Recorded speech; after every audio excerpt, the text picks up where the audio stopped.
So following engagement with the community board, thank you Councillor Donovan, I attended with my husky who I pay hundreds of dollars in vet bills each year when we have the pier fireworks. I've also had to pay for special fencing in my house.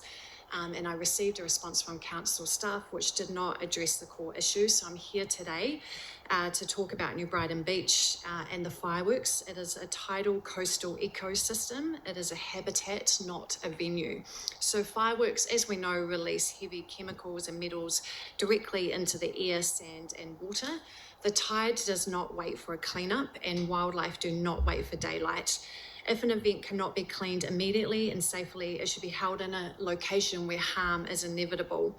We've all seen pictures of animals cut open with plastics in their stomachs. You've all seen that. And that's what we're doing. We're putting that rubbish directly into our sea life at New Brighton Beach. There was no overnight cleanup for good reason, but by morning rubbish had already entered into the sea. I personally removed, I think, 7 or 8 of the big black rubbish bags. There was rubbish already in the ocean. All the council bins were full and our blackback native gulls were eating that rubbish.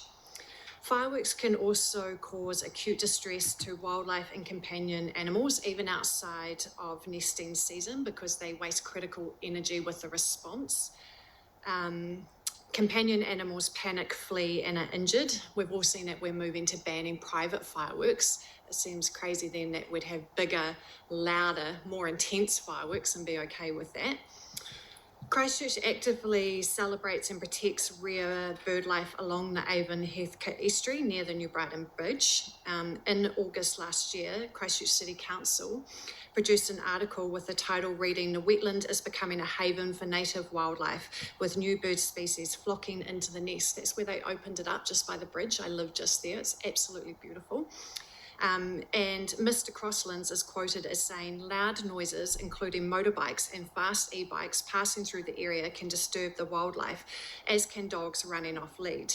So we're asking residents to take care when travelling nearby." Now, I certainly do this, and yet then we bring fireworks with loud explosion and straight into that area directly by that bridge. So this is not about opposing celebration, it's about choosing locations and formats that do not cause avoidable harm.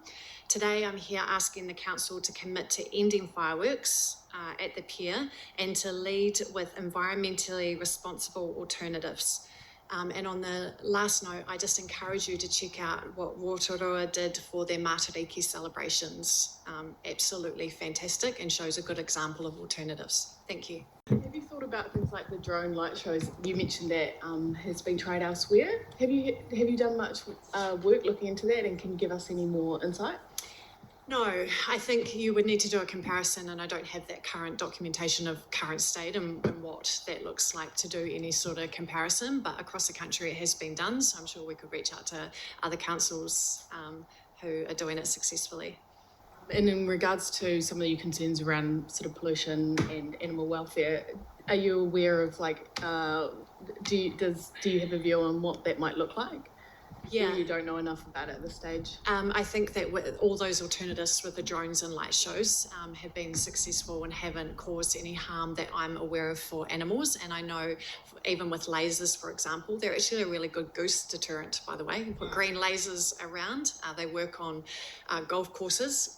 Geese they don't like them. It's very safe and cost effective. So if you're doing that in the sky for a celebration show, you're probably going to move all birds away. Wouldn't it be better to have one large fireworks show public than a whole lot of small ones? And the pier is quite a way away, and I realise sound travels, and I can hear it from my place. I'm in Cashmere, but it is a wee way away from the New Brighton Bridge. So I'm just thinking, is it better to have one large public event than a whole lot of small ones? So if we banned fireworks, for instance, which I actually am in favour of because of the Port Hills and fire risk, etc.